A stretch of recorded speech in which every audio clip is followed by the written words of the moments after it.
Hi everyone. Death of a salesman, जिसे लिखा है आर्थर मिलर ने 1949 में, एक अमेरिकन ट्रेजेडी ड्रामा है। It is also based on American dreams और इसे Tony award for best play भी मिला।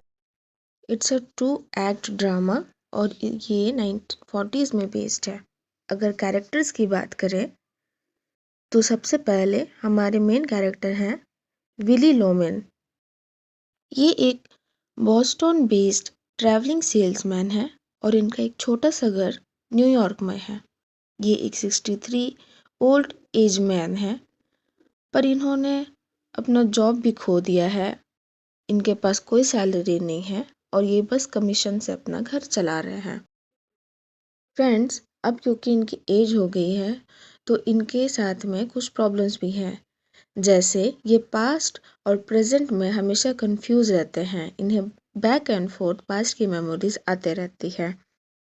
On the top of that he is also cheating his wife with another woman. Coming to the next character which is Linda Loman, हमारे protagonist की wife. ये एक caring woman है, पर क्योंकि पैसों की तंगी की वजह से ये हमेशा परेशान रहती हैं और इनके और विली के बीच में कुछ न कुछ बहस होते ही रहती हैं। विली और लिंडा के 2 बेटे हैं। बड़े बेटे का नाम है बिफ लोमेन और छोटे बेटे का नाम है हैप्पी लोमेन। जो बड़ा बेटा है बिफ, वो एक फार्मर है और जो छोटा बेटा है वो एक डिपार्टमेंटल स्टोर में असिस्टेंट का काम करता है। इस ड्रामा में और भी कैरेक्टर्स हैं, जैसे कि चार्ली, विली का नेबर, उसका बेटा बर्नार्ड, बेन जो कि विली का भाई है जिसके कुछ टाइम पहले ही डेथ हो चुकी है, और उसके ऑफिस के बॉस।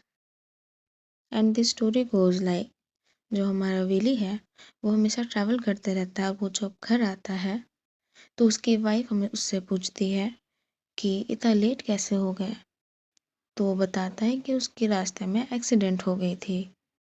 यहाँ पर हम देखते हैं कि इनके दोनों बेटे भी ऊपर के कमरों में रहते हैं। लिंडा जो है वो विली को सजेस्ट करती है कि वो न्यूयॉर्क में ही कहीं पर जॉब ले ले, क्योंकि विली के जो बॉस थे अब उनकी डेथ हो गई है और अब उसके बॉस का बेटा उसके कंपनी का ओनर बन गया है। Coming to the character of Charles, जो कि विली का नेबर है, वो हमेशा विली को सजेस्ट करते रहता है कि वो दूसरे जॉब में ध्यान दे या कुछ और काम कर ले, पर क्योंकि विली खुद को दूसरों से ऊपर मानता था, वो कभी भी चार्ल्स का सजेशन नहीं लेता। पर जब भी पैसे की बात आती थी तो हमेशा चार्ल्स से ही जा कर के पैसे लेता था। हम देख पाते हैं कि विली जो है वो अपने भाई बेन को बहुत याद करता है और उसके अफ्रीका नहीं जाने के डिसीजन पर बहुत ज़्यादा रिग्रेट भी करता है।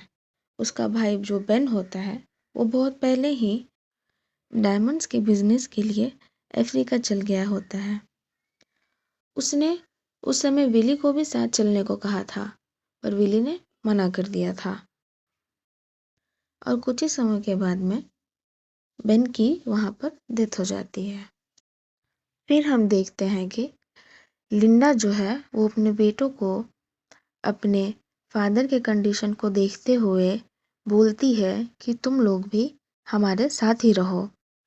अपनी माँ की बातों को सुनने के बाद बीफ इस डिसीजन पर आता है कि वो अपने फैमिली के साथ में मिलकर एक स्पोर्ट्स बूट का दुकान खोलेगा और इसके लिए वो अपने ओनर ओलिवर से कुछ लोन पैसे में लेगा। साथ ही साथ बीफ भी ये डिसाइड करता है कि वो अपने ओनर के बेटे हार्वर्ड से उसकी जॉब के लिए ही बात करेगा, ताकि हार्वर्ड उसे न्यूयॉर्क में ही काम दे दे। और इसके लिए वो हार्वर्ड से जाके काफ़ी रिक्वेस्ट करता है। हार्वर्ड इस चीज़ से चिढ़कर विली को जॉब से निकाल देता है। अब विली यहाँ से परेशान होकर के जाता है चार्ली के पास में, पर उसे चार्ली वहाँ नहीं मिलकर उसका बेटा बर्नार्ड मिलता है।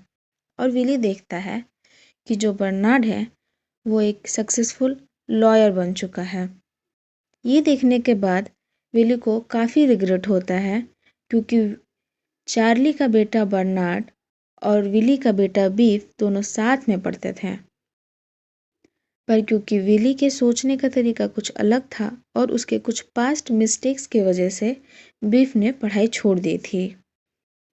इसके बाद सीन शिफ्ट होता है विली के घर पर, जहाँ पर बीफ और हैप्पी डिनर टेबल में बैठे हुए हैं और दोनों ये बात करते हैं, जहाँ पर बीफ हैप्पी को बताता है कि उसके ओनर ओलिवर ने उसे पैसे देने से मना कर दिया है। हैप्पी कहता है कि इस बात को अभी वो अपने तक ही रखे। लेटर ऑन हम देखते हैं कि जब पूरी फैमिली डिनर टेबल पर बैठी हुई रहती है तो विली बताता है कि उसे जॉब से निकाल दिया गया है।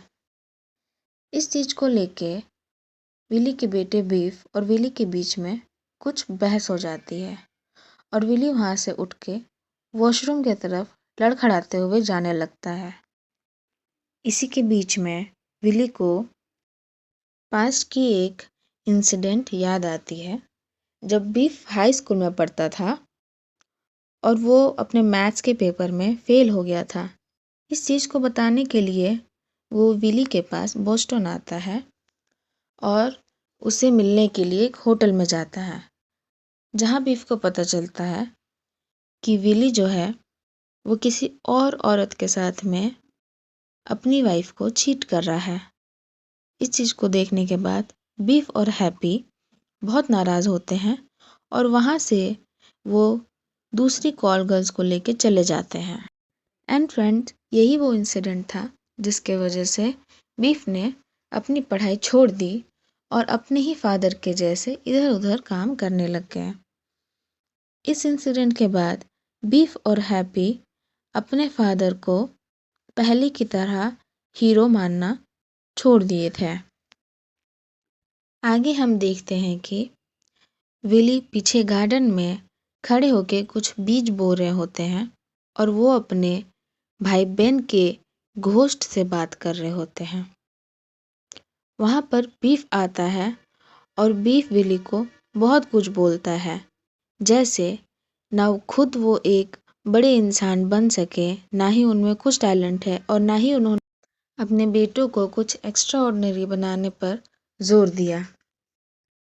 इन सब बातों के बाद विली और परेशान हो जाता है और वो ये सोचने लगता है कि शायद उसके मर जाने के बाद उसके नाम पर जो कुछ पैसे हैं वो उनकी फैमिली को मिल जाएंगे और उनका घर अच्छे से चलेगा।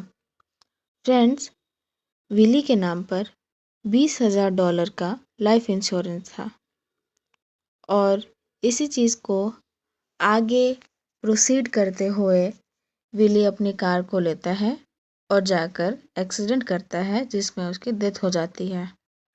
फ्रेंड्स, विली के फ्यूनरल में बस उसकी फैमिली, उसके नेबर चार्ली और उसका बेटा बर्नार्ड आते हैं।